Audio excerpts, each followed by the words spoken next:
How to create story highlights on Instagram. There are currently two ways. First off, I'm just going to upload a story. Select a random picture here and upload it as my story. Now the first way of how you can create story highlights is by pressing on your story itself, and then you click on the button highlight, which is next to boost right here in the bottom.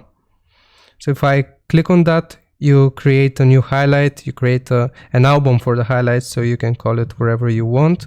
Cool People, for example, this album. And if I click on add, now it's going to create a group or an album of highlights. That's one of the ways of how you can create highlights.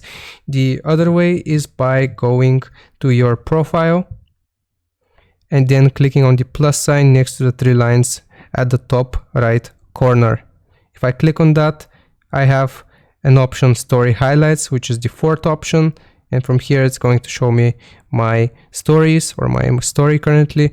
So I'm going to select on it or click on it and then click next. And again, you create an album for your highlights. You can change the cover photo and you can call it whatever you want.